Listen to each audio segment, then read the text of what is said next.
Hello everyone. अगर आपने इस वीडियो पे क्लिक किया है तो आई होप आप हाल फिलहाल में पीएचडी का इंटरव्यू देने वाले होंगे। हम इस वीडियो में डिस्कस करने वाले हैं रिसर्च प्रपोजल कितना इंपॉर्टेंट होता है, पैनल मेंबर हमारे रिसर्च प्रपोजल पढ़ते भी हैं या नहीं पढ़ते हैं, कौन कौन से टाइप के क्वेश्चन पूछे जाते हैं, रिसर्च प्रपोजल से कितने क्वेश्चन पूछे जाते हैं या ज़्यादा क्वेश्चन हमारे टॉपिक से पूछे जाते हैं, मेथोडोलॉजी से कैसे कैसे टाइप के क्वेश्चन आते हैं, ऑल दैट क्वेश्चन। और मैंने जो गड़बड़ की है अपने इंटरव्यूज में वो भी मैं आपको बताने वाली हूँ।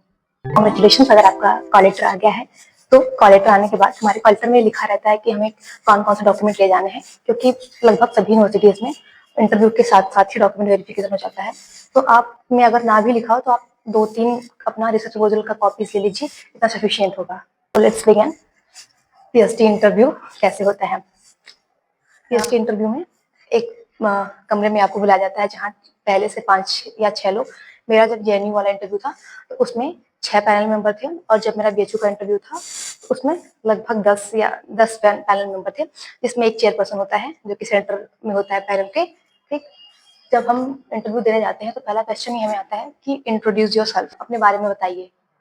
ये बाइलिंगुअल भी होता है इंटरव्यू, मोस्टली हिंदी इंग्लिश दोनों में पूछ लेते हैं, जैसा कि आपको कंफर्टेबल लगे आप वैसे ही मोड ऑफ कम्युनिकेशन रखिए अपना। इंट्रोडक्शन आप पहले से तैयार कर लीजिए घर से 2-3 मिनट का अपना, जिसमें आप अपने बारे में बताएंगे कि आपका नाम क्या है, आप कहाँ से बिलोंग करते हैं, आपकी ग्रेजुएशन या आपकी क्वालिफिकेशन कहाँ से, किस यूनिवर्सिटी से और किस सब्जेक्ट में हुई हैं। अगर आपने कोई इंटर्नशिप कर रखी है तो बता दीजिए, आपने कोई फील्ड वर्क किया है तो आप उसके बारे में बता दीजिए। इसके बाद आप लास्ट में मेंशन कर दीजिए, सर मैंने नेट किया है तो नेट क्वालिफाई, जेआरएफ क्वालिफाई किया है तो जेआरएफ, नेट या जेआरएफ जो भी क्वालिफाई किया है और किस साइकिल में क्वालिफाई किया है वो बता दीजिए।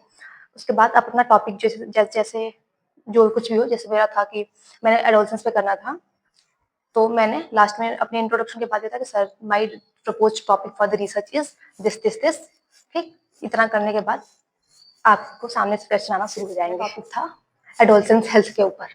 तो सबसे पहले आपको बेसिक से स्टार्ट करते हैं। मैं तो खूब डीप में बढ़ गई थी कि इतना तो पूछेंगे नहीं, पर मुझसे पहले क्वेश्चन पूछा कि एडोलसेंस एज ग्रुप कितना है, और मैंने नर्वसनेस में सब खराब कर दिया। मैंने नर्वसनेस में आके बोला उनको कि sir 0 to 19, whole panel was shock, 0 to 19 होता है। फिर सर ने कहा कि बेटा नर्वस नहीं हो, शांत रहो, 5 साल पीएचडी करनी है तो ऐसे नहीं चलेगा। फिर मुझे सर 10 to 19 होता है। तो ऐसे ही आप पहले बेसिक्स जो भी आपके रिसर्च प्रपोजल में जो टर्म्स आते हैं उनका एक डेफिनेशन आपको याद होना चाहिए, वो भी किसी ऑफिशियल सोर्स से। जैसे मतलब मेरा था मेडिकल से रिलेटेड था तो उसमें डब्ल्यूएचओ की डेफिनेशन याद करनी थी मुझे, जैसे एडोलसेंस की डेफिनेशन क्या होती है, हेल्थ की डेफिनेशन क्या होती है, और किस एज ग्रुप से एज ग्रुप तक एडोलसेंस आते हैं। ये सब अपने रिसर्च प्रपोजल के जो भी टर्मिनोलॉजीज हैं, जो भी आपके टाइटल में आते हैं, सब उनका आप एक अच्छा डेफिनेशन या उनके बारे में आप बता सके इतना पढ़ के जाइए। ठीक, और एक क्वेश्चन आता है कि अपने टॉपिक के बारे में बताइए, तो आप 2-3 मिनट का प्रेजेंटेशन, नॉट पीपीटी, मतलब आप ओरल प्रेजेंटेशन आप उतना बोल सके, इतना अपने टॉपिक के बारे में पढ़ के जाइए कि आप 3 मिनट बिना रुके बिना झिझके अपने टॉपिक के बारे में बता सके। जब आप अपना टॉपिक के बारे में बता लेंगे फिर आपको वो क्वेश्चन करेंगे जिस दिशा में भी इंटरव्यूअर आपको ले जाना चाहता है। मेन क्वेश्चन आता है कि आपने ये टॉपिक क्यों चूज किया है, आप इसमें क्या काम करना चाहते हैं। तो आपके पास इसका एक प्रॉपर आंसर होना चाहिए। जैसे मेरे साथ हुआ कि मुझे आता था कि मैंने ये टॉपिक क्यों चूज किया है, बट इंटरव्यू के टाइम मैं सही वर्ड्स या सही टर्मिनोलॉजी यूज नहीं कर पाती, सर मुझे ये टॉपिक पे काम क्यों करना है। तो मेक श्योर आप इस पे जरूर अपना एक आंसर तैयार कर लीजिए कि आपको इस टॉपिक पे रिसर्च क्यों करनी है, क्योंकि ये पूछेंगे ही पूछेंगे आपसे। और इंटरव्यू में जहाँ क्वेश्चन पूछते हैं वो होता है हमारा रिसर्च ऑब्जेक्टिव और रिसर्च क्वेश्चन। तो आपके जितने भी रिसर्च ऑब्जेक्टिव हैं आप मेक श्योर उन्हें अच्छे से याद कर लीजिए, 4-5 जितने भी हैं उनको आप कई बार याद कर लीजिए, लिख लीजिए, इतना कि आप बिना रुके नहीं बता सके। जब आपसे कोई आपका ऑब्जेक्टिव पूछे तो आपको सोचना ना पड़े सर ये था। आप पूरा अच्छे से रिसर्च ऑब्जेक्टिव याद कर लीजिए बताने के लिए। और जितने आपके रिसर्च ऑब्जेक्टिव हो उन सबसे कम से कम एक रिसर्च क्वेश्चन जरूर होने चाहिए आपके रिसर्च प्रपोजल में।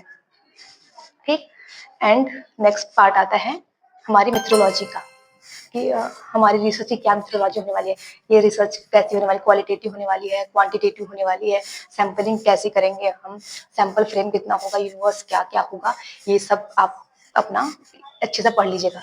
आप डेटा कलेक्शन कैसे करेंगे, ये भी आपके पास पूरा प्रॉपर टूल्स आपको याद होने चाहिए कि सर मैं सेकेंडरी डाटा यहाँ से लूँगा, प्राइमरी डाटा यहाँ से लूँगा, कौन-कौन सा टूल्स यूज़ करूँगी, ये सब आपको पता होना चाहिए। इतना आप तैयार करके जाइएगा। और मेथोडोलॉजी से बहुत बेसिक क्वेश्चन पूछ लेते हैं। मुझसे तो एक क्वेश्चन पूछा था रिसर्च सॉरी मुझसे पूछा था क्वेश्चनायर और इंटरव्यू शेड्यूल में डिफरेंस बताओ। लिटरली मुझे आ भी रहा था उस टाइम, मतलब ऐसे मैं ब्लैंक हो गई, सॉरी ये क्या होता है इंटरव्यू शेड्यूल, मुझे याद नहीं आ रहा था। बट बाय गॉड ग्रेस क्या मुझे विदिन 2 सेकंड याद आ गया इंटरव्यू शेड्यूल क्या होता है। तो आप बेसिक जरूर पढ़ के जाइए, क्योंकि बहुत टफ नहीं पूछेंगे वो। पर हम तो बहुत अच्छे से पढ़ के जाते हैं डीप में कि हाँ ये पूछ सकते हैं, ये पूछ सकते हैं, पर बेसिक्स पढ़ना ही भूल जाते हैं। और ज्यादातर हमें बेसिक्स में ही उलझ जाते हैं और बेसिक नहीं बता पाते हैं, फिर रिग्रेट होता है बाहर आके, अरे यार ये तो आ रहा था, कैसे बता नहीं पाई मैं। तो मेक श्योर कि आप कौन सा टूल यूज करने वाले हैं अपने डेटा कलेक्शन के लिए, ये अच्छे से पढ़ के जाइए। और एक क्वेश्चन पूछते हैं लिटरेचर रिव्यू के बारे में। आपने कितने लिटरेचर रिव्यू किए हैं, आपने कौन कौन सी बुक रिफर की है। कहीं कहीं ये पूछते हैं, कहीं कहीं नहीं पूछते हैं। पर जैसे अगर मैंने 10 पेपर पढ़े हैं, मैंने अपने रेफरेंस में 10 रेफरेंस दिए हैं, तो मुझे इतना याद होना चाहिए कि हाँ मैंने 10 लिखा है तो 10 बोलूंगी। और एक इम्पॉर्टेंट क्वेश्चन ये है कि इम्प्लीकेशन, आपकी फाइंडिंग्स क्या होने वाली हैं, ये पूछते हैं। आपकी रिसर्च क्या हेल्प करेगी, आपकी रिसर्च करने से क्या बदलाव होने वाला है, ये एक क्वेश्चन पूछते हैं। इम्प्लीकेशंस आपकी स्टडी का, कि क्या क्या फायदा होने वाला है, आपकी स्टडी की क्या क्या फाइंडिंग्स आएंगी, ये सब तो हम लिखते ही अपने रिसर्च प्रपोजल में, हमें याद रहे, ये इंपॉर्टेंट है। अपना रिसर्च प्रपोजल इंटरव्यू से पहले कम से कम 4-5 बार अच्छे से पढ़िए। आपको रिसर्च क्वेश्चन, रिसर्च ऑब्जेक्टिव याद होने चाहिए। कुछ ये हर किसी के साथ सेम क्वेश्चन रिपीट होने जरूरी नहीं है, मेरे साथ हुए तो मैं बता रही हूँ। आपका किस दिशा में इंटरव्यू जा रहा है, ये आपको पता चल जाएगा। देखिए कि आपके रिसर्च प्रपोजल से ज़्यादा क्वेश्चंस आ रहे हैं आपके सामने, या फिर वो लोग ज़्यादा आपके टॉपिक से पूछ रहे हैं। जैसा भी आपका रहेगा वैसे ही आपको आंसर देना है। हमें टॉपिक भी अच्छे से पढ़ना है अपना, और अपना रिसर्च प्रपोजल भी अच्छे से पढ़ना है। जैसे आपका कोई भी टॉपिक हो, जैसे मैंने एनीमिया का अगर टॉपिक फॉर एग्जाम्पल लिया, तो एनीमिया पे पूरा मुझे थियोरी भी अच्छे से पता होनी चाहिए, उससे रिलेटेड फैक्ट्स, डाटा, और रिसर्च प्रपोजल में मैंने जो कुछ लिखा वो मुझे पता होना चाहिए। So this is all from my side. Hope कि आपके लिए हेल्पफुल रहे, और आने वाले दिनों में आपका पीएचडी इंटरव्यू है तो इस बार आपको सफल करें। Thank you.